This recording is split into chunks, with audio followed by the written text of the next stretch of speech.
Today's episode is brought to you by Growing for Market magazine. For 31 years, Growing for Market magazine has been the source of practical ideas and information for direct market vegetable and flower growers. All articles are written by farmers who get their hands dirty and know what they're doing. If you do farmers markets, CSA, farm stand, pick your own, florist sales, or wholesaling, whether you're a commercial grower or want to grow like one, subscribe to Growing for Market for the nitty-gritty details of growing, marketing, and the business of small farming. Available as paper magazine and a digital download with thousands of archived articles available. Use the coupon code WORM, that's WORM, to get 25% off any subscription at growingformarket.com.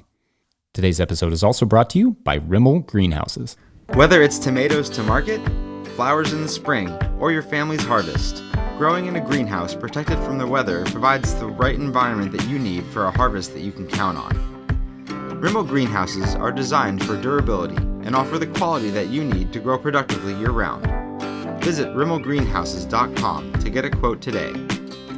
If I may editorialize for a second, I own a RIMOL tunnel. I love it. We built it ourselves, and I really appreciated the quality of the tunnel as well as the customer service we received in the process, so make sure to check them out. All right, let's jam.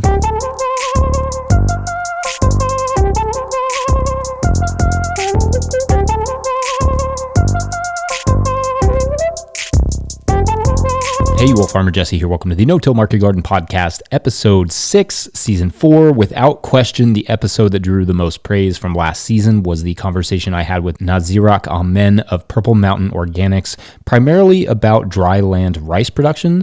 And you can go back and listen to that from Season 3, but it just felt like we had barely scratched the surface. So when Nazirahk offered his time to come back again and have another chat, I absolutely jumped on that opportunity. He is a wealth of knowledge, a history buff, a naturopath, and a great farmer. And when he talks, it's just an absolute avalanche of value. In fact, any conference organizers out there looking for somebody to do a talk on the subjects of grain, rice, beans, farming, anything, make sure to reach out to Nazirahk. In today's conversation, we spend the first half discussing some revelations Nazirahk has had with his deep connections to agriculture since we last spoke, how the crack epidemic changed his world when he was young, and his views on community, and some really interesting history. Then, in the second half, Nazirahk describes in great technical detail dry bean production, everything from harvest to storage and marketing and seed and everything in between. I cannot say enough about what a privilege it is to speak with him. Real fast, before we get going, if you appreciate our work and that it's free and you want to support it, consider picking up a copy of my book, The Living Soil Handbook, at notillgrowers.com. The proceeds from those sales go to making more freely available content like this, or the videos. It's kind of a fundraiser of sorts. Another way to support our work is by signing up to be a patron at patreon.com/no-till-growers. There are discounts on things like hats and the book, but also at a certain level, or if you just bump up from one level to another, you get a shout out on the show. So big shout outs this week to Lucas Brendel, Holly Carlton, Steve Burr, Stephanie and Alex of Blue Berwyn Farm, Stephen Smith, Alberto Diaz, Ojai Roots, Scott Harris, Green Man, Veggie Cropper, Earth Care Farmer Jane Murner Cynical, Asia Smith, Scott Snodgrass, Andrew and Haley Keeler of Avoda Sustainable Acres, Jay Mill, Tony Lopez, Thomas Eliason, Judson Taylor, John Mills, Grown Up Farm, Jacob Arthur, Bob and Ann Patton of Hexhamshire Organics, Jared Kirst, Jay Armour, Dan Brisebois, C-Mac Small, Jay McCombs, Tim Baldwin, Esoterra Culinary, Steve Larson, Yannick LaPlante, and Jen Lawrence. Huge thanks to everyone who supports our work in whatever way that you can. And enough from me. Let's get into this amazing interview with Nazirahk of Purple Mountain Organics.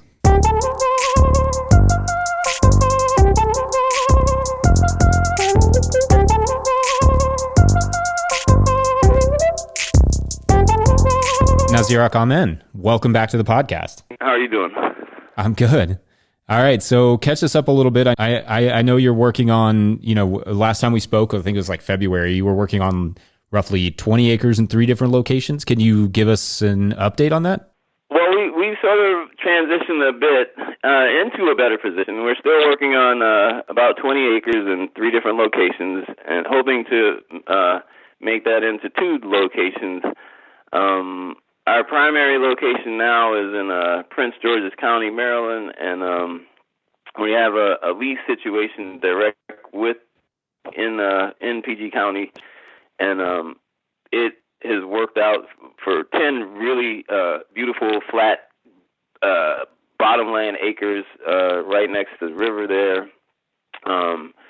And we're getting some sort of help in getting everything set up there, so that's been beautiful. And the other acreage that we're working with, we're sort of transitioning off of some other acreage, and we're still working with the University of D.C. causes at their Firebird Farm in Beltsville, Maryland. So it's been great. We're transitioning always into a better position. It would be nice. The dilemma that we have is still, we run a medical practice. It's hard to sort of transition away from the medical practice or between the medical practice and farming, meaning we don't really want to move because this is where our livelihood is, and we want to keep farming because farming is just so important. Even in our health mission, the big, I guess the elephant in the room with medicine and healthcare is that, we're suffering from, 100 years of sort of processed foods and demineralization of our soils and we have a healthcare system that doesn't recognize the role of food in its role in chronic disease in the way that it should. And so we're using chemicals to farm the land and chemicals to cure the people. And, for me, it would be nice to get away from some of these chemicals and move to a more natural way of living. And so, that's why we continue to farm. Right. So, I want to say a couple things. One of my big role models in the world of farming has been Mansonobu Fukuoka, and he's the father of No-Till, One Straw Revolution, his Natural Way of Farming. Those books really influenced me greatly early on and helped me. I came to farming after meditation, and so the idea of do-nothing farming, I think we have different concepts. Maybe he wouldn't agree with my idea of do-nothing farming. His do-nothing farming, work and less work on the farm and no-till. For me, that do-nothing farming has been through meditation, working from the place inside of myself where my heart and mind connect, and I can be present to what I'm doing. And, the energy that I get from farming actually gives me energy, and so it's a beautiful thing. So they mean a little bit different things, but I think we're on the right path, And so since we last spoke, it's been beautiful. I was introduced to our group came to me, the Jubilee Justice Group, which is a group of small farmers who are trying to grow rice, and we also have established a collaboration thanks to your podcast. I had another farmer who was came through the other day from California to buy rice from us.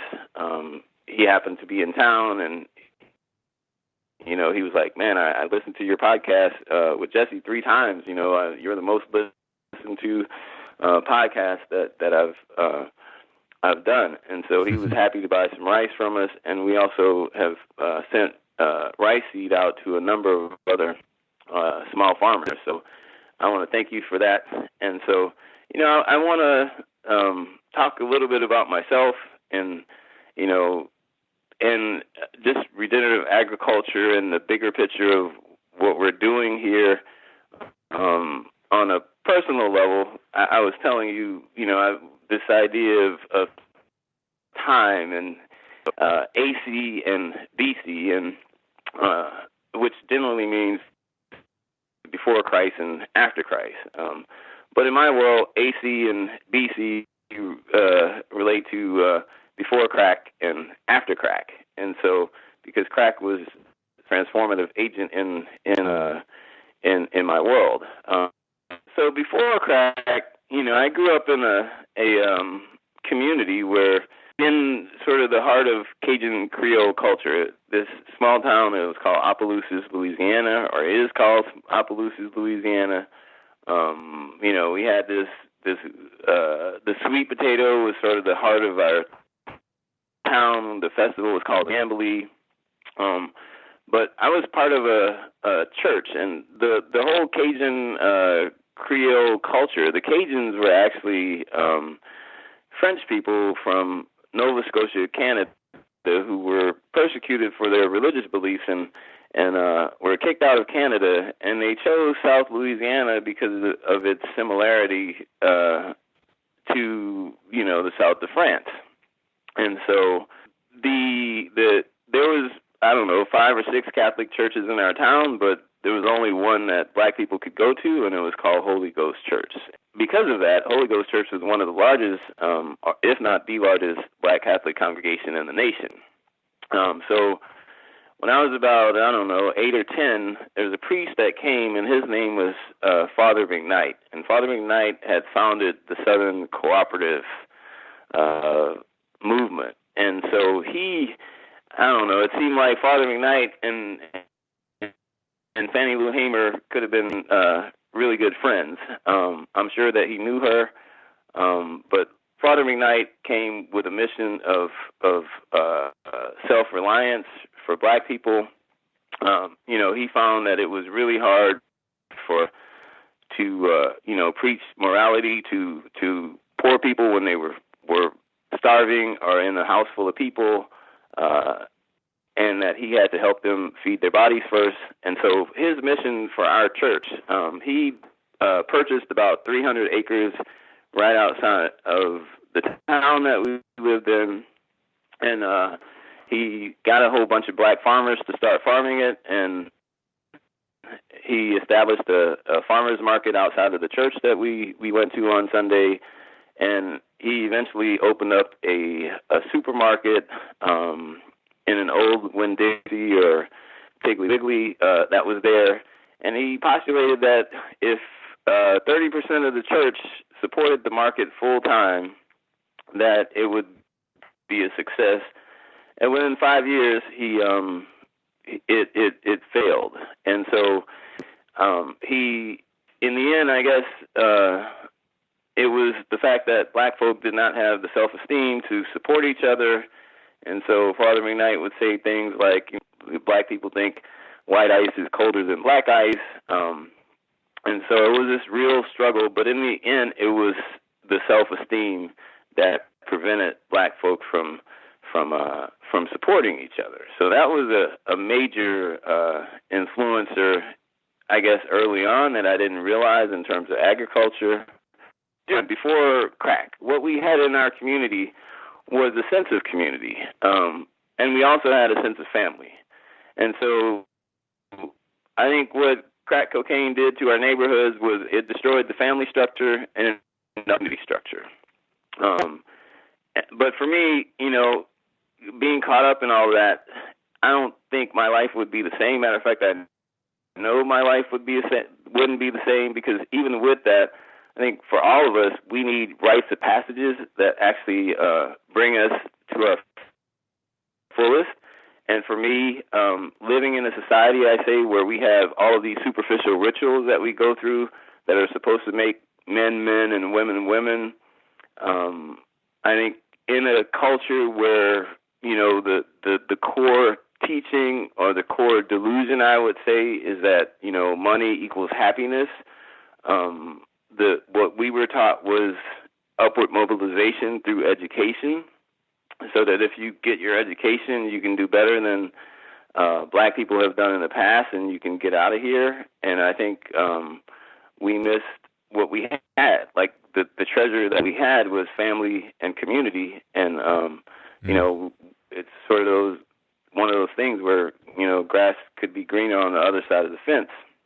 And so for me, crack, even though it was meant to sort of take people out, or take me out, or take us out, I don't know, but that's how it felt, like going through that we were a disposable part of society, And so for me to actually have survived that, and for unlocked, I guess, the key within myself, because through that, I eventually came to meditation, and in meditation was the experience of oneness, and through that experience of oneness was, for me, the true understanding that we are spiritual beings, and so that's where I live my life from. All these other things, black, white, green, those are superficial things, and we're humans on a spiritual journey, and so that's kind of how I live my life. And so being in the present moment, being attuned to our surroundings, some of the core things in regenerative agriculture about mimicking nature, and I think where we're off with that is that we need to see ourselves not as mimicking nature, but as a part of nature, or even just as nature, because it's that separation that is at the core of so many of the things that are wrong with the world, which is sort of our subjugation of nature to the will of man. And I think that is definitely has led us off, on the path of regenerative agriculture. So the after crack for me was definitely an embracing of that spirit of oneness, and also within that was, from a farming perspective, moving towards more holistic farming, regenerative farming, into no-till, and some of these other philosophies, and then, of course, putting that into practice, and then even making farming part of the meditation. I do this talk on tools, and the greatest tool that we all have is ourselves and the heart, and anything that we pick up on the outside is just an extension of our own will. And so I think if we approach it, farming, as a labor of love, that we get energized by it, and then we work out all of this conceptual and philosophical stuff about no-till and regenerative farming as we go. But the goal is really communion with nature, harmonizing ourselves with the cycles around us, and growing as human beings. And so, one of the interesting things that's happened in the past few years with sort of farming for me has been, a couple of years ago I grew some sugarcane up here in Maryland, and I posted a photo of it on social media, and my brother looked at it, and he told me, he said, "Man, the house, I mentioned in the previous episode that my first memories were of pulling nails to build this house. Our parents wanted to get us out of this sort of poor neighborhood out to the country, so we wouldn't be influenced so much by the small town."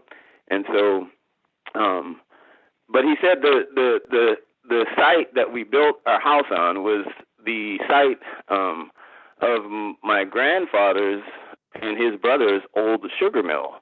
And so I had no idea, as blacks, we know, like, okay, slavery, and this idea that, you're just the children of slaves, or you're just, ex-slaves, and so, but I had no idea what agricultural pursuits my ancestors actually were part of. And so to even understand that, my grandparents, had a sugarcane mill, that's beautiful. I also mentioned, I took a trip down to, through our rice pursuits up here, that I took a trip down to South Carolina, to the fields to old rice plantations, which is now a rice farm in Georgetown, South Carolina, which was, during slavery, was the richest region in the U.S. because of rice production. And so after that, it's so beautiful down there because they don't even grow on soil. What they have down there is peat that gives their rice this beautiful flavor. But for me, my mom's father came out of the rice fields of Louisiana, and so I happened to go to the African American History Museum up here in D.C., and there's a huge section in there about the history of rice in the U.S., and Louisiana came online as a rice production area in the mid-1800s, and so, or maybe in the early 1800s, but it was after the ocean trade of slaves had ended. So the people who were brought over to Louisiana for rice production were from South Carolina. They had been who were in South Carolina, and they were traded over to Louisiana so that they could get their rice production going. So what this means is that, I mentioned, Father McKnight and self-esteem. So I think that part of the issue for a lot of black farmers is this whole history of slavery. And I think if we understand that within the context of slavery, black people were not enslaved because they were the most submissive or servile people or stupid or any of those words. It was because they were actually skilled farmers. When the first Europeans got to Guinea, Africa, and Senegal, what they saw were these vast rice fields that were grown using sort of a tidal farming system that's very similar to what we saw in South Carolina. And so, it was because of their skill, not because of their faults. And so I think that changes the self-esteem issue, or at least it does for me in a way, to really understand those dynamics. So the other AC and BC I wanted to talk about was, sort of this regenerative farming is really a vast topic. And I think, for me, for the most part, as a medical practitioner, it means regenerating the land, bringing back the minerals, bringing back the nutrition, and ultimately creating healthier people because they eat healthier food. I think, in regenerative farming, we get sort of, a lot of dogma and a lot of different philosophies. And, I wanted to say for me, the other, like AC and BC that I'd like to discuss today is sort of the before Columbus and after Columbus. And so,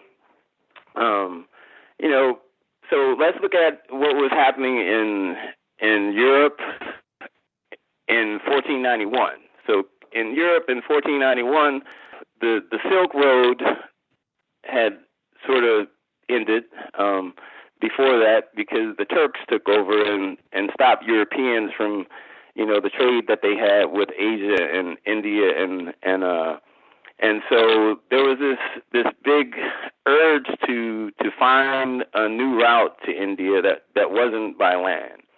And so of the monarchies that were in place, Spain was the strongest in 1491. But the state of Europe in 1491 was that, the Middle Ages were actually the age of timber. So you had this sort of, emphasis on cathedrals and these big buildings, and it was like the prime city. And, when you read the history of Venice, Venice is really this stone city that's built on wood pilings. And so they pretty much cleared out the Alps to, build a city like Venice. And so, but by the time 1491 came along, Europe had been deforested all the way up to the Baltics. When you look at what was happening agriculturally, I think it was in the European agriculture, of course. The main grains that were online there were barley and rye for the winter, and I think you had wheat and what was the other? So yeah, you had wheat, barley, oats, and rye. And then, they had apples, they had peaches, they had pears, they had plums, olives. And so much of what they had was native, and the other part came from their trade with the East. And so you had animal sort of domestication with the horse was the work animal, but you had the cow, you had goats, you had sheep, you had the pigs, of course, and then I think chickens came, from Asia as part of the Silk Road trade. And so, but what happened was sort of Europeans domesticated animals, but animals domesticated the landscape, the agriculture, and along with the deforestation, by the time 1491 came along, really you had the sedimentation of rivers, so that there was no longer good fishing. Basically, the population had outgrown the infrastructure that was there, and so they needed a place to go. And so Columbus came over to America, and I think he first landed in Jamaica. And if you look at what's happening in America in 1491, you had really a different sort of mentality. So in Europe, there was, of course, these monarchies, and at the bottom of it was a serfdom that was going on. And it wasn't called slavery, but it wasn't far away from that type of living. And so, but in America, you didn't have this sense of ownership of land. And so you had people that were living in harmony with nature in a much more decent way. But you also had great civilizations that were here. So on the East Coast, there was all these fish. And when you get into, the cultures of the Mississippians, they cultivated the corn. And they had corn all up and down the Mississippi, from Louisiana all the way up to like Illinois. You had the Pueblo Indians that kind of came and went, and are a good example of a people who kind of outgrew their environment because they cut down all the pine forest and the juniper forest that were around them, and what the left there is not much. And then in South America, you had sort of what we consider the Amazon rainforest was really the Incans, and they had these sort of these beautifully permacultured within the rainforest were papaya and mangoes and all of these different fruit and nut trees and figs that they had cultivated using a system of causeways and so it was a vast food system that was going on. They didn't have much animal domestication. I think the only animal that they could probably say that they domesticated was the turkey, maybe the llama. Up here, meaning in North America, I think the Native Americans, when you think of bison and buffalo and the Midwest and those beautiful perennial prairies that were Europeans found, that was actually a huge permaculture experiment of intentional burns that created more grasslands where the bison herds could explode. And these people did this sort of a beautiful harvesting of the bison, but it was all in harmony with nature. And so by, the other thing that happened in Europe, I guess if we go back to even like 1300, that's when they first sort of outfished their rivers and lakes, and then by 1300 you had them fishing in the ocean around, but they had also depleted a lot of the ocean stock by 1491. And so when they got to America, it was this huge thing. So 1491, Columbus came. It was the Spanish. Of course, they went into South America, but De Soto came up the Mississippi River, and he pretty much, they were throwing pigs off the side of the ship because they know that pigs could sort of, when they came back, there'd be huge a supply because a hog can have a litter of 10, 12 pigs easily, so they expand. And so they knew where they were going to come back. But one of the unintentional consequences that came with that was that they actually destroyed the culture of the Mississippians because they had never experienced the pests that could come along and root out all of their corn in the field before it even came up. And so, not only did Europeans bring in that first wave smallpox, which wiped out a huge percentage of the population here, they also brought pests with them that wiped out, a lot of the practices that were sustainable for Americans. And so, for the people who were here. So, fast forward, the Spanish came in 1492. I think it wasn't until 1600 that Jamestown, which was really, so within that 100 years, Europe switched superpowers. In Europe, the English took over. And so that's kind of where America starts with the whole Jamestown in Virginia. And, the Native Americans who had sort of survived the diseases that were left by the Spanish. And so then that's where our history kind of starts. And then what we have of the food system, so you had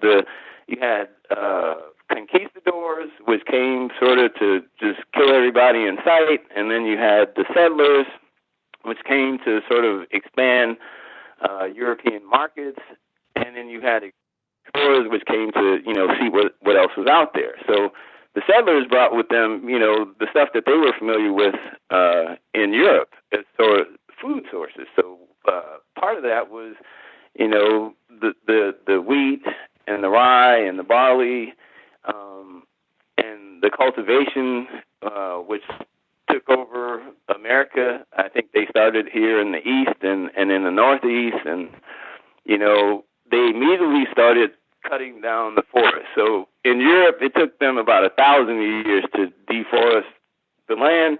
In America, it only took them about 200 years to deforest the whole land. But they did it at a much greater pace than what they did in Europe. And so, or I should say we, because we're all a part of that who live here. But in terms of the food that comes across our plate today, so America, the foods that we know from America, or when we think of the tomatoes, the potatoes, during that 200-year period, that between the 100-year period when after the Spanish got here, they brought the potato back, and the potato was really responsible for a huge population explosion even in Europe. So the exchange of foods that took place, and so when we get to now, and we think about where our food comes from, and all of the places that sort of contribute to the food that cross our plates today, what has happened is really the I could say that what we did here was we Europeanized the American landscape with our food, but that didn't just happen in America. It happened in South Africa. It happened in Australia. It happened in New Zealand. So it was this sort of model that kind of was distributed all over the world is sort of the way. And of course, I guess from my perspective, when you say, well, that talks about Africa, Europe, and it also talks about America. Africans came here as slaves. When we think of things like rice, of course, Europeans had found rice in Asia, but the Africans brought over rice. They were coffee and chocolate and sorghum and millet and, a lot of the peas and beans and watermelon, squash, gourds. cucumbers, all those things came over from Africa. And so when we look at this sort of hodgepodge of foods that we bring across, and we look at the practices that we use in terms of the how we approach food and how we approach our tillage and how we approach our general agricultural practices, I think that European sort of system still dominates our mindset. And so for me, when I went through acupuncture school, one of the things I found, I went through acupuncture school and I was taught by traditional Chinese medicine by Chinese practitioners. So these were people, I remember Dr. Chow, he could say, look, my father's father's father's father was an acupuncturist, right? And he practiced based on the system that he learned almost as a kid. And I don't think he ever questioned it, but Dr. Chow would, he knew Chinese medicine like the back of his hand, and then he'd be like, let's all go eat at McDonald's. And I was like, no way. So it was because what he didn't understand was sort of the American landscape. For him, the Chinese came from a sense of lack, especially as it related to sort of meat and animal protein. And so for him, that was like a treat. And so, but I guess what I'm trying to say is he practiced Chinese medicine out of tradition. And so what he couldn't do was look at an herbal formula that might contain an herb that was endangered and say, hey, maybe we shouldn't be using this herb, or maybe we shouldn't have this tiger bone in there, or maybe we shouldn't have this rhinoceros. All of these things are driving these animals into extinction, and it's through something that started out as something very beautiful. And so I think for me, practicing Chinese medicine is applying the unchanging principle of Taoism, the Tao, to our current circumstances. So I use Chinese medicine, like when I do a formula, it's based on a traditional Chinese formula, but what Chinese medicine has really made me understand is the energetics of food and the energetics of herbs. And when you look at how the Chinese, when they look at anything, they don't use the same level of discretion, as we do. For them, everything has a use, everything has a purpose. And, there's no such thing as a pet, and when they use something, they use every part of everything. And so that's beautiful in the way that they really use this sort of non-discrimination. Like, all right, forget about our emotions about this. What is the energy behind this? So if we can use those unchanging principles and apply them to current circumstance, then to me, that's the essence of being a good Chinese medicine practitioner right now, because I can apply those principles to Western herbs and give a formula based on a Chinese herbal formula, but use Western herbs in that formula. And so, I think we need to do some of the same things with farming, which is getting away from our traditions, some of our philosophies, some of our religiosities in terms of, the things that we get caught up with one another on. One of these, I went to an Acres conference once, and watching the what are they? The Steiner folk. What are they called? Oh, biodynamics. The biodynamic people fight over, like, what's the right time to, make their potions and apply, different substances, and what Steiner really meant, so in spirituality, you have like the teacher who comes, who has the experience, and the experience is direct, and then you have the followers that come after, and they sort of create the religion. And then they fight over what the teacher actually said. But the teacher was not ever a part of the religion because their experience was direct. So I think we have some of the same stuff happening in agriculture. So this, so regenerative agriculture, there's a part of it. I was going to some of the farm conferences, and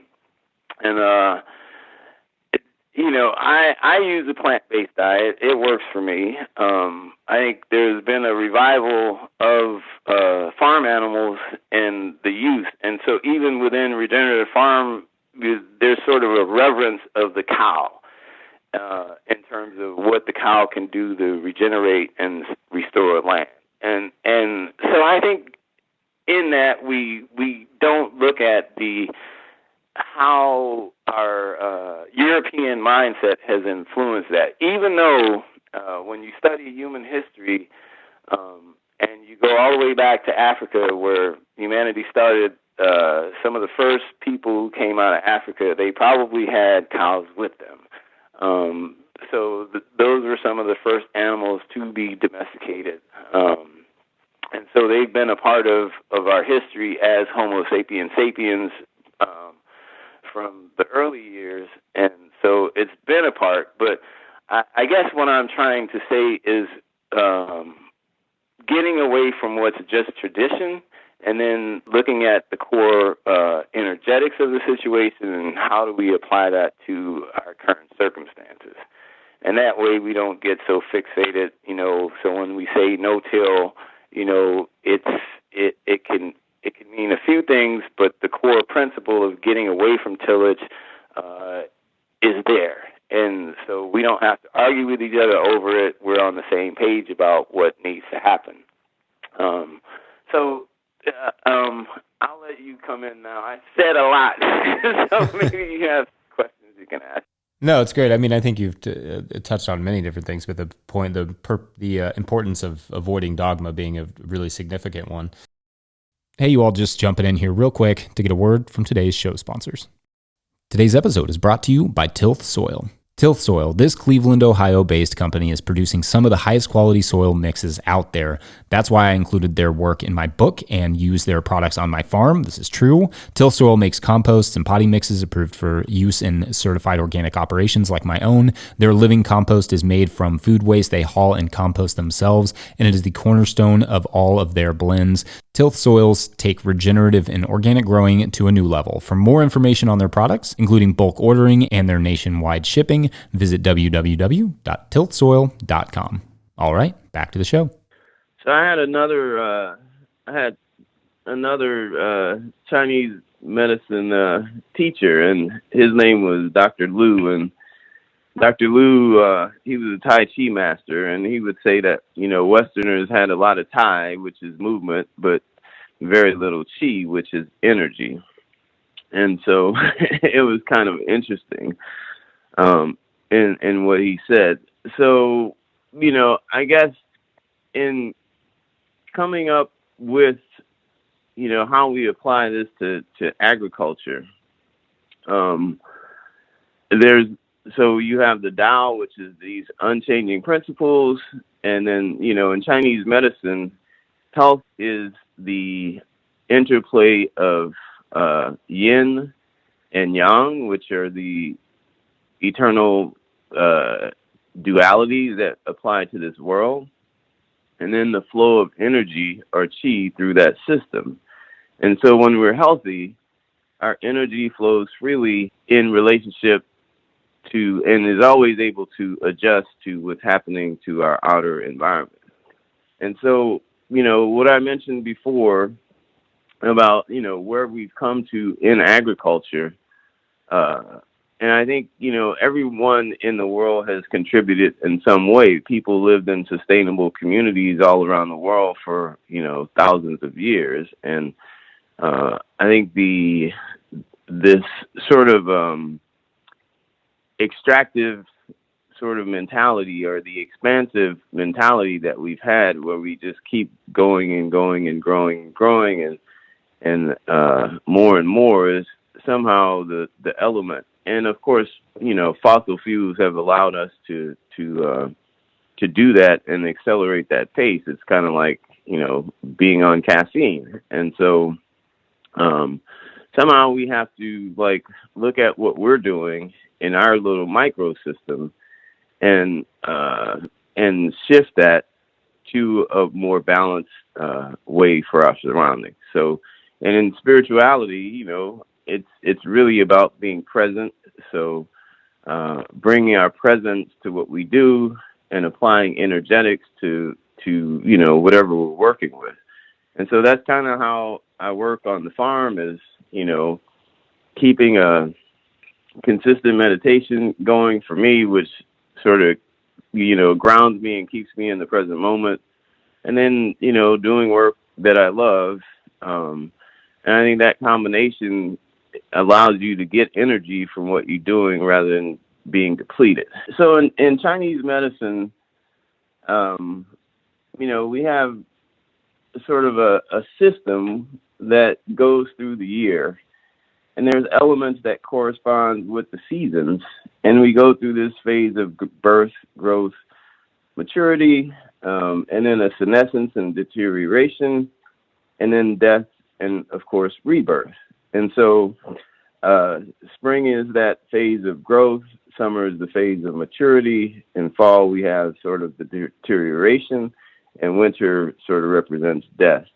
But what we leave out is in our society, and I think the bigger system is the sense of rebirth. And I think that's what farming teaches me, is that there's always another chance, there's always rebirth. And so it's a beautiful cycle. And, to be in the moment and to learn from this process, I think it gives us more than just, it gives us a sense of faith that there's something beyond, just the stuff that we're dealing with to witness the rebirth. And so I think if we can keep our energy in the present moment and just learn from nature and harmonize ourselves, even on our, day-to-day farming life, harmonize ourselves in a way that we're learning from the process rather than trying to always control the process. I think for me, that gives me energy, and, it gives me, definitely energizes me in being on the farm. So I guess what I'm trying to say, in terms of this sort of expansive attitude where we're always looking for more and more and more, is that, at some point we need a level of satiety, and then we sort of come into balance with our surroundings. And I think we need to do that individually as well as a species. So in order for us to continue on. All right. How's that sound? No, I love that. It's like putting the substance behind the farming. And oftentimes when I'm talking about farming on the podcast, I'm specifically just talking about the technical details, and I'm not adding the substance, right? It's all energy it's all movement and no energy. Right. Like it's got to be a balance of the two. I really appreciate that. Right. So, that's sort of the, and I brought up, the history again, not to, create, sort of a European white guilt or, tell African Americans, all you need to do is sort of pick up your bootstraps and forget about the past and keep moving. I think all these things sort of have to be reconciled, but for all of us, we need to come into the present moment, address the issues that we have in common, and move forward with a level of ingenuity that allows the next generations to have a future. But in all of that is we need to sort of end this sort of extractive mentality that has come. So when I brought up the, sort of the cow and regenerative agriculture, meaning the cow and man has always been there in harmony, but do we want to replace native ruminant animals and, forests and healthy ecosystems with our agriculture? At some point, we have to create systems that are sustainable within and of themselves and, learn how to live in harmony so that, we can keep moving forward, and we can talk about the farm. Yeah. All right. Great. I love it. I mean, it's both, right? Like we need a little bit of both, and we need. I think, I think that's great. Well, where do you want to go with the farm? What's of interest to you right now? Do you want to talk about wheat or dried beans or grains? Well, this is what it's October, well, it's November 1st, and we just finished harvesting the last of our bean crops. So we grow about, this year we grew maybe 5 or 6 different varieties of dry beans. And so it's been very interesting for us with the dry beans. What we're interested in is beans that we can harvest sort of with a combine. So they need to be sort of a top pick or a top set bean that, basically a lot of beans set their pods kind of low. And if they set their pods low, they'll be on the ground. And for us, living in, the mid-Atlantic, where we get a pretty good amount of rain, I guess last year would be a good example where we grew some tiger's eye. And I thought I was doing something really good by, I said, normally the way that we do beans is that they're a second crop behind winter grains or overwintering wheat or rye. But, we can get those out of the field by the second or third week of June. And, in our system, we're not pulling hay off of the field after we harvest our grain. So we have to do something with the residue that's in it. So normally I like flail mow. And then after coming back with a flail mow, we sort of try to incorporate some of the residue. And sometimes we can, sometimes we can't. My seeder that we use the implement that I use to sort of flip fields quickly, sometimes I can come back with a disc. But mostly I'm using a power harrow in the back of the tractor. So we get a lot of residue on top of the ground. So we're planting sort of into residue. So I say that to say, if we can successfully incorporate some of this residue, that determines how well we can cultivate the beans which come behind it. So we want our beans in the ground by the 1st of July or sometimes the first week of July. And then, so a few years ago, last year we grew tiger's eye, and we planted June 1st. We were going to do it as just a single crop, summer crop. So we planted earlier than our regular crop. And basically, we had a beautiful crop that came on the plants. They matured. And so with dry beans in the combine, you have to have sort of the plant, the whole plant dry down in order to run it through the combine. Because if the plant is still green and succulent, even though the pods are dry, it'll clog up the tailings, the secondary elevator on the combine because of all that green material. So just as the tiger's eye were maturing really nicely, we had a tropical storm that came in, and all of the pods that were sort of touching the ground, it rained for I think 3 or 4 days straight. Oh no! And so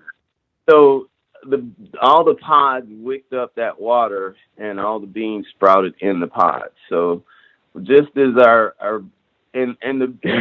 interestingly, so that we salvaged what we could from that.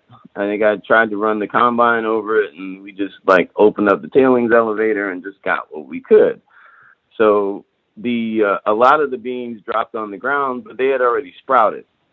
And so we kind of just left the field alone. And then maybe 2 weeks later, we noticed about a week later, we noticed all the beans were coming up.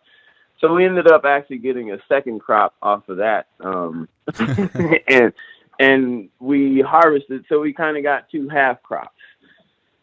So I'm saying, and then this year again, we planted another set of beans, some black beans early on as a primary crop. And the same thing happened both with myself and another farmer that we helped out, is meaning the earlier you plant the beans, they'll set a crop, but the plants won't dry down all the way to the point where you can harvest them. And then if it rains, even if the beans aren't touching the ground, sometimes you get a second growth on the plant, and then you get this whole new top crop. And then that makes it really difficult to harvest the beans. So saying all of that to say that what we found is the best way to do dry beans here where we are is just to do them after an overwintering grain, plant them late in June or early July. And then it seems like the crop can go through the whole process where they mature and then dry down. And so we've had, this year we've had some really beautiful pinto beans, and we do specialty beans like with names like Arikara, the Tiger's Eye, Brightstone, Whipple bean. What's another one? Oh, there are so many beautiful varieties. But what we found is that folk at the market really like pretty beans. So, and the prettier beans are the ones that need more handwork. So black beans and pinto beans, these are, and a lot of the smaller red kidney beans are market beans. So the bean production area in the U.S., or at least where they breed beans, is more in the Northwest. So like Idaho, and I don't know if North Dakota is considered the Northwest, but up in that area where it's really dry and high. And so what they've been working on for years is just like, top pick beans, beans that have sort of an upright posture. No matter what happens, sort of they just stand up so that they can come back behind them and combine. And so that's beautiful. But, at the market, the reality is, folk, black beans and the red beans and the pinto beans are not the most popular beans at the market. People love buying beans that they haven't seen before or that are unique at the market. And so a lot of those beans are not top setters. And then, so we end up harvesting them. And this year was actually a good year here. We had a relatively dry late September and throughout October. So all the plants were able to dry down, and this was the first year that we got a really nice harvest that we could combine, and not a lot of handwork up front. So then we still have to run them through the cleaners. So we use like the same process that we do for the grains. We dry them down. So beans have to be dried down to like 5% moisture in order to be shelf stable. So we dry the beans down, and then we run them through like an air seed cleaner. So on that you have air, which gets out all the light material. Then you have a sieve and a scalpel that the scalpel scalps up all the big material, and then the sieve, you sort of get down to the bean size that you want, but it allows all the small stuff to drop out. And so we run them through the air screen cleaner a couple times, and we also have a bean polisher that we can work with, which is just a velvet cleaner, which sort of just runs the beans over this material that will clean the surface and make them look really shiny. And then then it's the hand cleaning part. And so, that's sort of our, so the beans, one of the places that I'd like to, Adaptive Seeds out in Oregon, they've been a great source of beans for us, the more unique beans. And, it's been an interesting venture. This year we just planted, I just planted last week here, some lentils, which will overwinter with some winter wheat. So that's a new venture that we're into. But yeah, our market is sort of grains and beans. So just, focusing on having as many sort of unique grains and beans as we can, and creating that niche where, the other thing that we have with our market is that, we do these winter markets, and so we want to be able to, have it where people can come to the same market and want to buy more than one or two things, or not be able to just stock up, so that we can, sometimes we do our markets, and in the wintertime we do one market a month in some places, other places every other week, but we haven't found where we can have a sort of a weekly market in the same place and get the kind of steady customers that would make it worth our while to be there. So what we end up doing is doing 3 or 4 different markets, and we come to each of them once or twice a month. Yeah. Yeah, winter's tough like that because you don't quite have the crowds that you do in the summertime. Yes. Yeah, to sustain that. And it's interesting. Some of the things that kind of come to mind. One, we had that issue with pinto beans sprouting in the pods. And we don't grow a lot of beans, but I wanted to grow some because I like fresh beans. And I want to just play around with it and have some experience with it. And we don't have a combine or anything. But yeah, the cleaning process, the sort of grading process by hand is really tough. Yeah, I feel like there's a little bit of a steep capital investment to go into it. But can you kind of give us an idea of what the profitability is there on beans, maybe per acre? Well, I don't know on a per acre. I'll give you an example of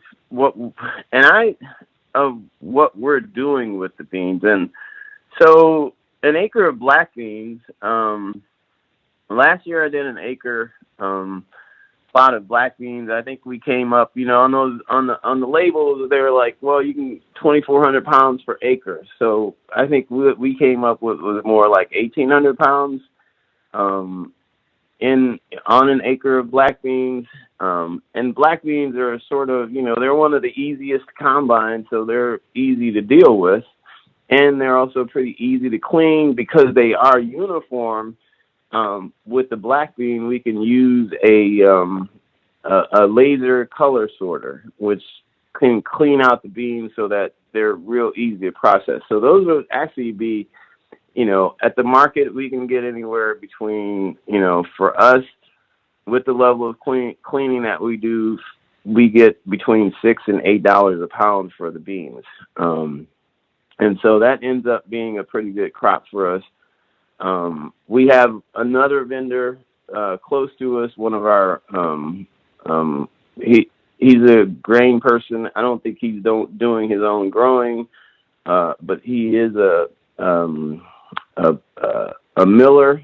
So they allow him to have beans from other folk, and he's selling in a closed bag 2 pounds of beans for about $8, and so he doubles up, but his beans aren't clean. So, folks have to go home and sort of do their own cleaning of the beans. And so I'm not sure about how that works out. I know that we can go through, the beans that we produce, and folk are willing to buy the cleaner beans, and, other folk are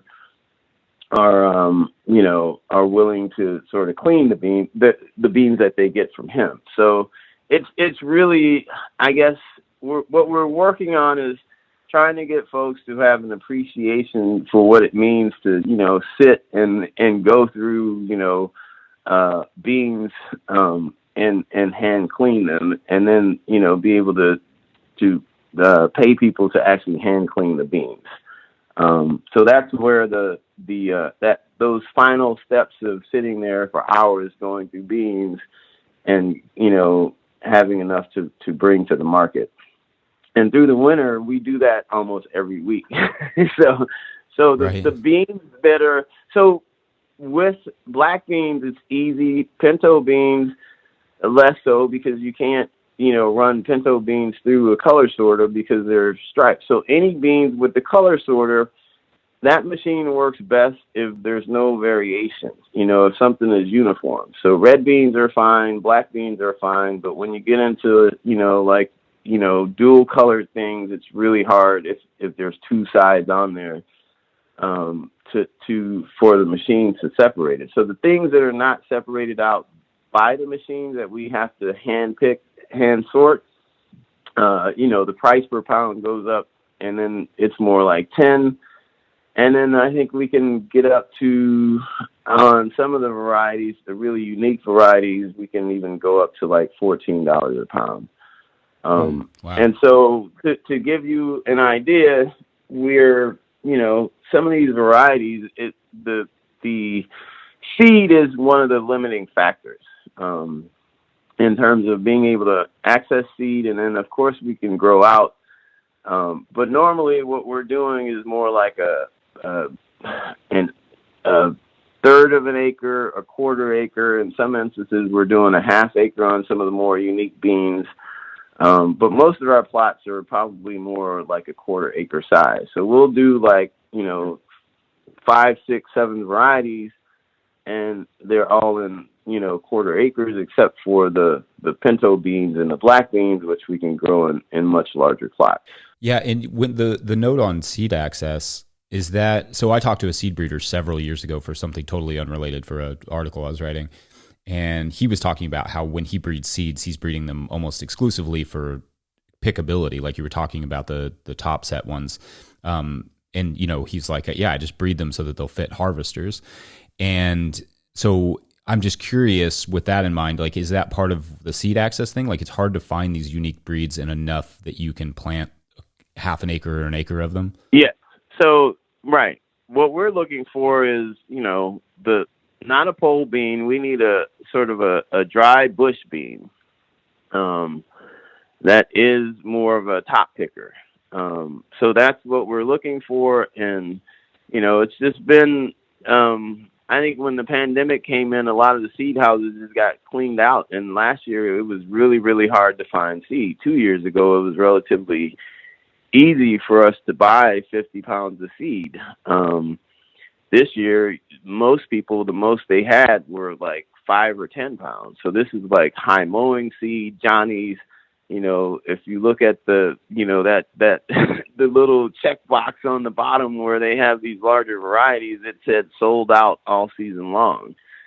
It was just not available. So we lucked up. I mean, I called around, and I actually, interestingly, I bought a combine that I bought in an auction in Louisiana, and it didn't work out well for us. It was an Almaco research combine, and I sat on it probably for about 2 years, and then I sold it to a bean seed developer in Idaho, and so he was the one who sort of gave us some insight into the bean market up there, and he gave us a couple referrals, so we were able to get some bean seed in from North Dakota from a breeder. But again, these are the ones that are more readily available are the ones that are more commercial. That's what they're working on. The more unique seeds are the ones that we're getting from, places like the Adaptive Seed and some of the smaller seed houses that we use. So yeah, it's really I guess for us it's figuring out which ones we want. We had a really the Arikara beans, which they're sort of a brown bean. It's a Native American bean. Those did really well for us, and they harvested really well this year. So we will probably just use our own the crop that we use this year for seed, as well as some of the other ones. We'll wait until the middle of the winter when, I guess the availability comes out, but we'll save enough of each of the varieties that if we need to, we can basically reuse the stock that we had. Okay. Yeah, that makes sense. So which combine are you using then, and are you able to use that for other things? So, yeah, the combine that I use, I have one of the combines is a small Kubota combine, which it looks like a standard combine. So I don't know if I mentioned combines before, but the first combine that we had was a Massey 8, which was A Massey 8 is actually, I think it's a Swiss combine, which was rebranded, painted, and I think the Swiss company was called Campo or Sampo. And then Massey, I guess, brought this thing in and marketed it as a research combine. It had a 5-foot header, but it was about maybe 12 and a half feet tall. So I think I talked about being in it, and it was a pretty scary adventure. But it was based on a standard combine in that you had sort of a concave that you had to adjust. And so it was pretty adjustable. With the Japanese combine, there's no concave to adjust. There's only pulleys that it has 2 settings. It has the high speed setting, which is for grains. So I can harvest pretty much anything from mustard seed all the way up to the wheat and the oats and things like that with the higher speed on that one. And then you change out a set of so you're changing out a set of pulleys, which allow the combine to go at the high speed, and then it just reverses, where there's a small pulley on one side and a bigger pulley on the other side. You switch that out and put the bigger pulley on one side, the smaller pulley on, you switch them, and then that switches it to a low speed. And at the low speed, you can harvest all of the more fragile. So low speed on the combine is good for all of the beans. So basically, there's a set of sieves that you change out. So the sieve is what allows the bean. So when the combine, it pulls the material in, and then usually there's some mechanism which is sort of thrashing or beating the seed against a piece of metal, and that's what allows it to fall out and fall down to the bottom. And then the sieve on the bottom allows the seed to fall through and then go into the tank. So with the beans, you change out to a bigger sieve. And then, but the speed setting on beans and all of the more fragile, like, so sunflower seed, beans, one of the main issues that a lot of people with the all-purpose combines have is that they tend to break up all the beans. So you get a lot of splits, and you can't really sell split beans. So the bigger the bean, the more likely they are to split. And so with the little Kubota combine that we have, which is an all-purpose Japanese combine, it has cups inside instead of augers. So with the cups, it's really gentle on the beans, and so it doesn't break up the beans. So I ended up harvesting beans for usually 2 or 3 different farmers up here who do some type of beans. One of the arrangement that I have with my buddy Hines at Next Up is, we harvest some of his beans and we harvest his rice. Because so I have 2 combines. One is an all-purpose for for everything other than rice. And in Japan, I don't know why they do this, but the rice combines have a completely different setup. And the rice combines are good for any cereal grass, but the all-purpose one is not good for rice. And rice tends to be full of silica, and it's just rice as a grass is really hard on metal, so it wears through a lot of metal really fast. So that may have something to do with it. Even in America, rice combines are made of a much different metal. You have to pretty much upgrade a standard combine to a much hardier metal to be a rice combine. Oh, wow. Yeah, I didn't realize that. And you have both of them. If anyone's curious on seeing the difference, you have both. You have actually videos of both on your Instagram. Yes. So yeah, the rice combine is a little different in that it sort of, it doesn't take everything in at once. It kind of cuts things down low, and it doesn't. The beauty of the rice combine is that it's not cutting up the stalk. It's just beating the seed head off of the stalk, and then you cut the stalk after you beat the seed head off. Whereas in the standard combine, you pull everything in, all this material in, and it's cutting up all the material while it's beating the seed head off. So then you end up getting, you have to do a much better job with your settings to get a clean product at the end. So with the rice combine in Japan, you don't even need a seed cleaner after you sort of take it out of the field and go and dry, because you can just, everything just comes out so clean. As well as with the, with this other system on the all-purpose combine, where you have this sort of changing out the pulleys and just, you change out sieves. So I have about 10 different sieves for the all-purpose combine. And changing out those sieves, it gets really clean material. So, we can go straight from the field right to the dryer. We don't necessarily need to run through a seed cleaner right after we get out of the field. Whereas with the old combine that I had, everything that we got out of the field, we had to bring straight to a seed cleaner to get the material that wasn't our bean or grain out of it. So what you don't want is a lot of green stuff that will sort of, mess up the drying process.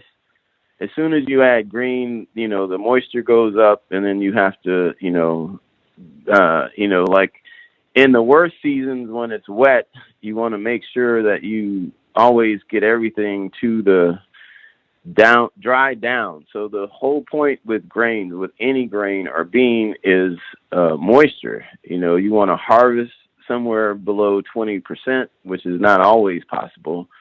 I mean, we've gone up to, like with rice, up to 28-30%, just because conditions, we needed to get stuff out of the field and it just kept raining. And with other things, you really want to, ideally you're harvesting on a dry day, mid-afternoon, which is somewhere, so you have to wait until the dew dries. And so that's anywhere between, 11 a.m., 12 to noon. And then you have that period from like noon to about 4 p.m., where it's the height of the day that you can harvest without any, additional moisture from the atmosphere. And then you want to, straight to the dryer with beans. So on Instagram, I posted, we have a number of different, for the rice, I bought a Japanese recirculating dryer. And so it's beautiful. It works on kerosene, and it's blowing hot air through the center, but the air doesn't interact with the grain. It's just heat in the middle.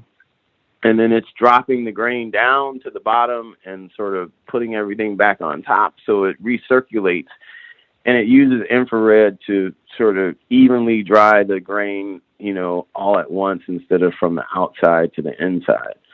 So that one we can use for the rice. We can use it for wheat.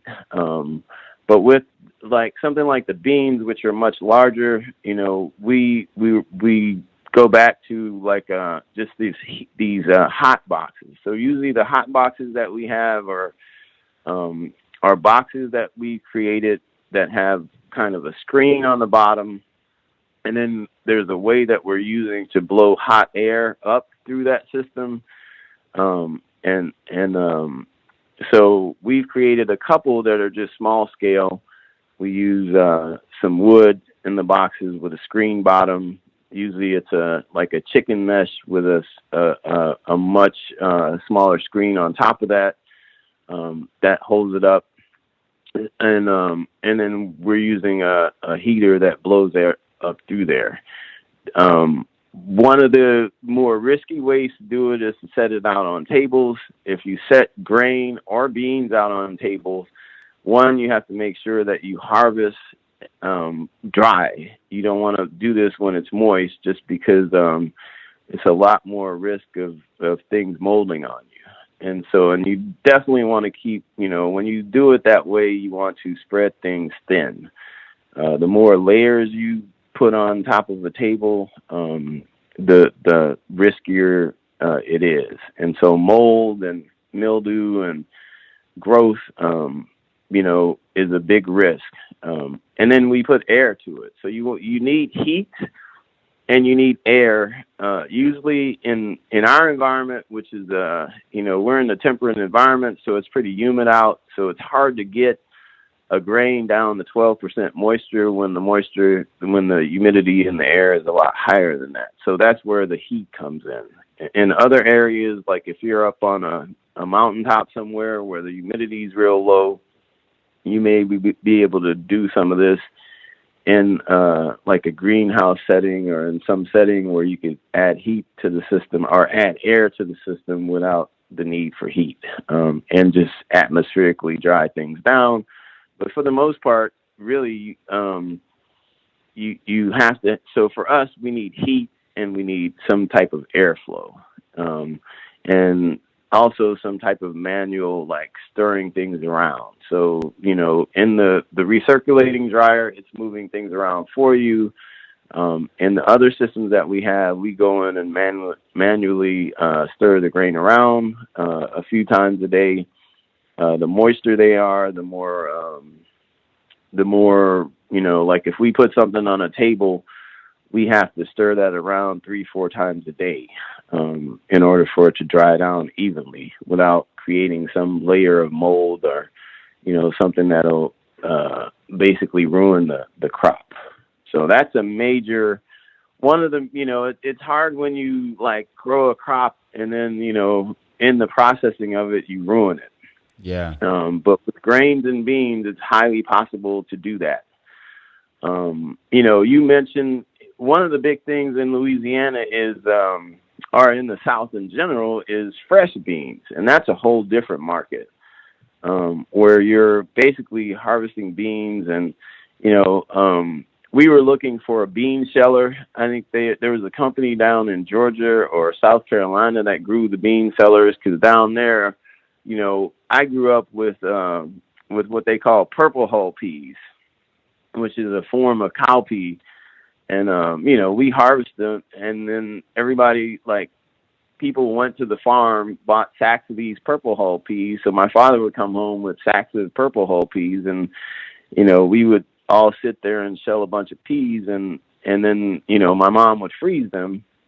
We'd do what they call putting them up, which would be, in our case, freezing them.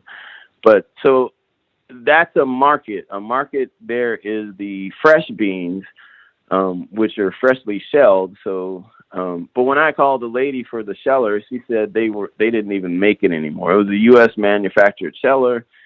And so the commercial one that they had, they didn't even sell anymore. So I don't, but I was down in Georgia earlier this year, and I went to a small farm, and they had 3 or 4 varieties of fresh beans in the refrigerator. But these are perishable, so, they only last a week or so that you have to market them. So the dry beans are risk. So you could do with the beans that we grow, you could sell them all in sort of the fresh form before they dry all the way down. But you would have to refrigerate them, whereas, when you go dry beans all the way down, and you dry them down 12 to 5% on the beans, you don't have to sort of, it's a shelf-stable product. Right, and you also have the issue with dried beans of pests like rodents and stuff, right? Like you have to keep these off of the tables, have to be secure so that nothing can climb onto them. Yeah, not a lot of mice and rats. They don't. Rodents can't digest. They don't have the enzymes to digest beans. They actually make poison for rodents from beans because they can't digest the beans. Oh. So, not so much with that for grain. Yes, mice, and other rodents, and grain. It's a big issue when you do it in the greenhouse, but not so much for the beans. What about weevils and that sort of stuff with the grains? Yes. So weevils, yes. weevils can definitely get into the beans. So for us, our process, we pay for refrigeration space. We have a walk-in cooler in our basement, just a cool bot. The county here had grants last year, so we bought 2 other coolers to store our grain. So that's one of the things that we do as a grain operation. What we specialize in is sort of fresh grain. So we want to, once we get so on the grain, it's 12% to 14%. Like with rice, I think you can save seed at like 12%. And the ideal like hulling percentage is about 14%. But 14% will last in, I think, the refrigerator more like 6 months, whereas 12% will last you for a couple of years. So the lower the percentage of moisture, the longer you can store the grain. But the higher sometimes gives you better millability. So you can mill things easier. Like with rice, if you go all the way down to 10 or 12%, when you go to hull it, you'll get a lot more cracked grains in your rice. Where if you keep it at 14%, a lot of times you won't get all that crack. You won't crack up your grain when you go through the huller. I was thinking, like, generally speaking, like wheat's, the area that I think of wheat is like the Northwest, where you get really high protein. Like, what is the difference between the types of wheat that you're growing here, kind of in our region, versus like up in the North where it's drier and, up in the Northwest? Well, I think, the millers and the whole protein thing, it's really it's a tricky thing at the market. So you get sort of 2 types of customers at the market. I was just speaking with a miller yesterday about it, and he wants to just come up with a couple grains that are almost, you get the specialty, like the chef and the baker who come in and they want this specific wheat, high percentage of wheat for their bread, and it's all this scientific thing about how much protein is in there. The field conditions, we grow this one variety called Bowls, which is a spring wheat that if you put a lot of nitrogen to it, you can get a pretty high protein grain, and it's really popular with a lot of the bakers. But most home people, they're not necessarily that concerned. They are like, I'm trying to bake a cake or, make some bread at home. And so that whole percentage of protein thing is not so important to them. So we have to we try to grow varieties that we can cater to both of those markets, because, a lot of people like it simple. Other folk are really into this. Actually, in our operation, Amanda, my partner here, she would be more attuned to answering the questions about proteins, and which she's the one at the farmer's market who you can walk up to, and she can have the conversations about proteins. But in general, hard varieties are good for bread. Soft varieties are good for pastries. And so we grow a couple varieties that are these high protein varieties, like the Bowls. And then we're always, the overwintering red wheat. So red wheat, we do a red hard, and then we also do a soft wheat. The soft wheat, you can get in a red or you can get in a white. Most people like a white soft wheat because when they do like a pastry or something like that, somehow having a pastry that looks like a whole grain that's dark in color it turns them off a bit. So we're working on, like, we grow varieties like Frederick, which is and Harris, which are like a soft white wheat. But, Expedition, Turkey Red, I grow this other one, which is those are hard red wheats. We grow another one called Erisman. which is a soft red wheat. And so we grew it, and it grew very well, but we need to work on our marketing of soft red wheat. So I think you need to think about some of those things if you're going to grow them, like what the end is. It's not just about growing wheat. You want to think about what your market could be. The biggest by far, I think, for us is the hard wheat. More people are looking to come to the farmer's market and get stuff where they can make a nice loaf of bread, more so than like pastry. So we probably grow twice as much of the hard wheat as we do the soft. And that hard wheat, did you say that was an overwintering one? They can be both overwintering and a spring variety. The overwintering varieties are like the Turkey Red and the Expedition. Those are common. This year we're growing one from Albert Lee called Viking. So Albert Lee is a big seed house in the Midwest, and we get a lot of our grains from them. They have a lot of they're kind of like the Johnnies of grain seed for us. So we use them a lot. So it's an interesting cycle for us, just in terms of, I was telling you, like my buddy, like we just got out of the fields with our summer crops, and I just planted wheat, just field prep for a lot of them. In terms of, in a lot of places with the winter wheat, you have to think about what your weed pressure is going to be like in the springtime.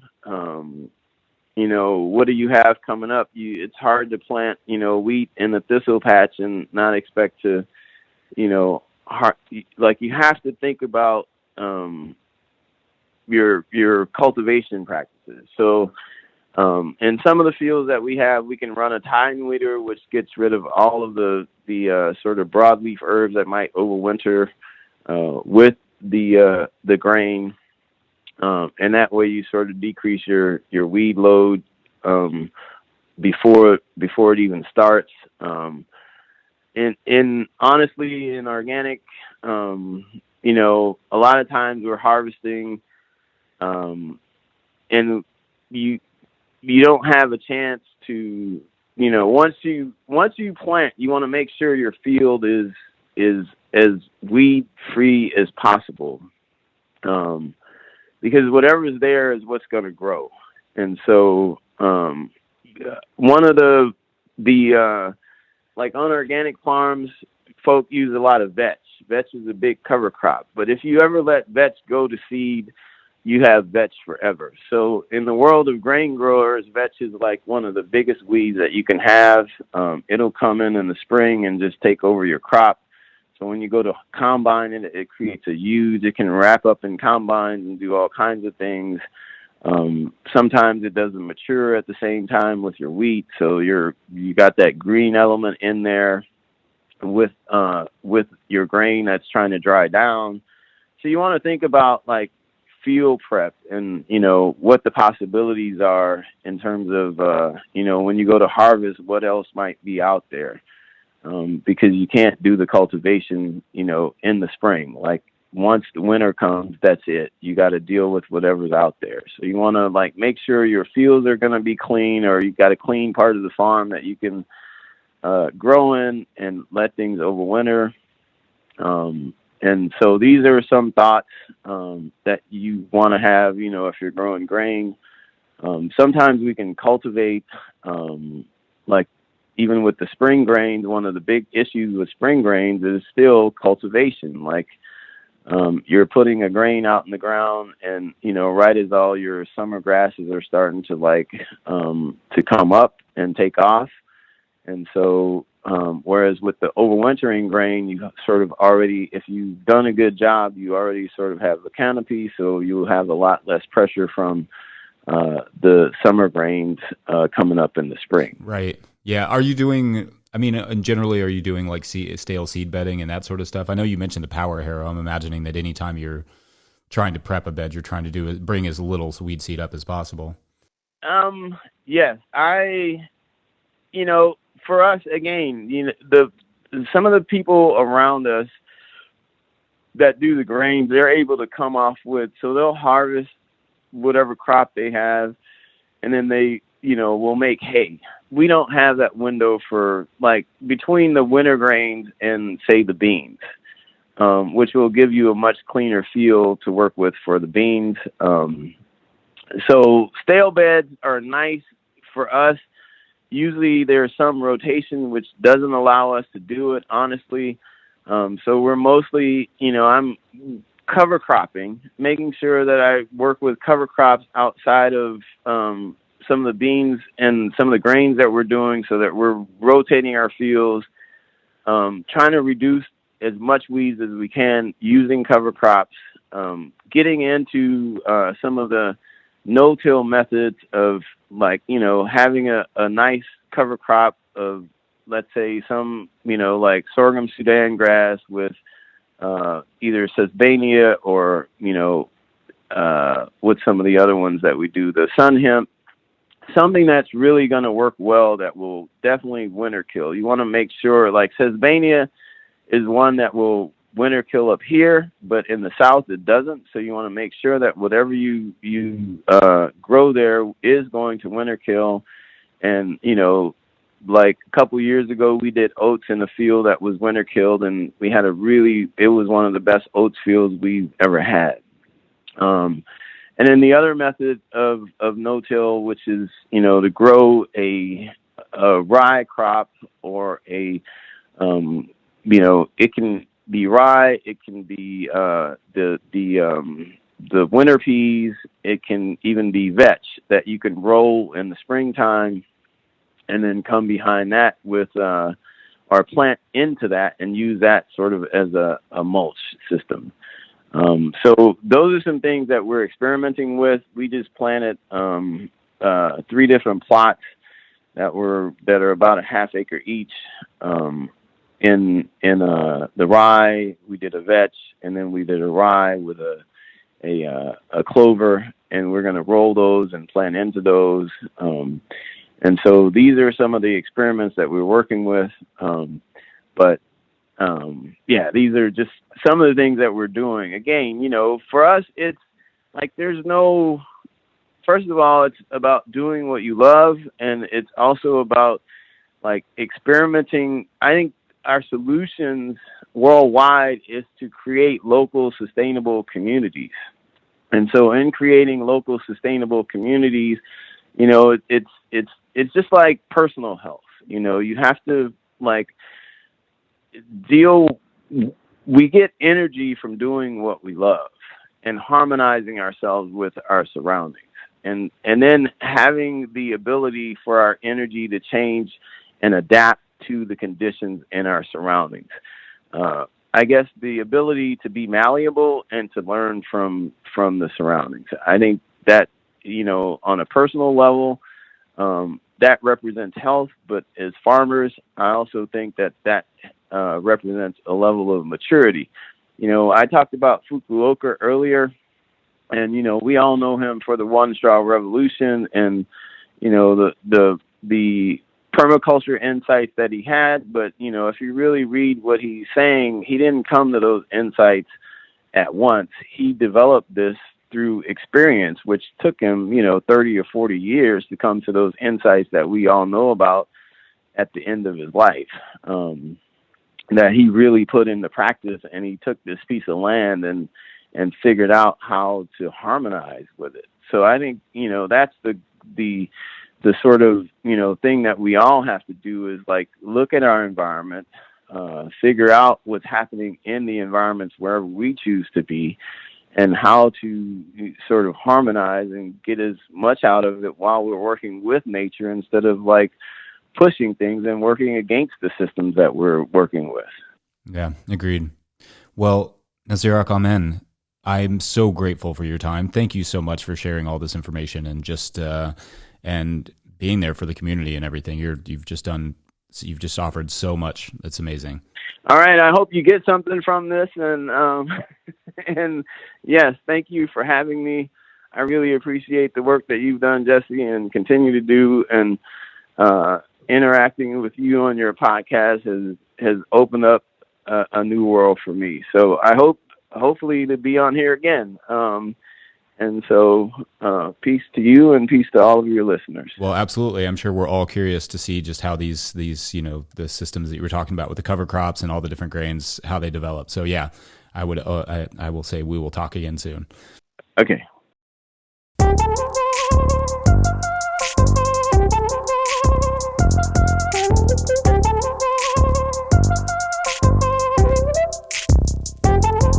All right. If you enjoyed that episode, make sure to follow Nazirak on Instagram and all the places at Dr. Farmer Brother. You can also search Purple Mountain Organics. I truly hope that Nazirak will come on again at some point. And if you haven't heard our first interview, go back and have a listen. I will be in the UK next month, Omicron permitting, and the tickets for the Charles Dowding event at Oxton Organics are up as I write this, but I can't guarantee they will survive to the point when you actually get to hear this podcast, but it's worth looking. I'll link that in the show notes. Subscribe to this podcast wherever you're getting it and leave a review. But this week, all reviews must stop and appreciate the fact that there are probably entire planets made of diamonds. I learned that on Scooby-Doo. Today's episode was brought to you in part by a grant from Southern SARE. Big thanks to Jackson Roulette, to Josh Satin, to Willie Breeding, and of course, to my amazing wife, Hannah Crabtree. Thank you all for listening. We'll see you next week. Bye.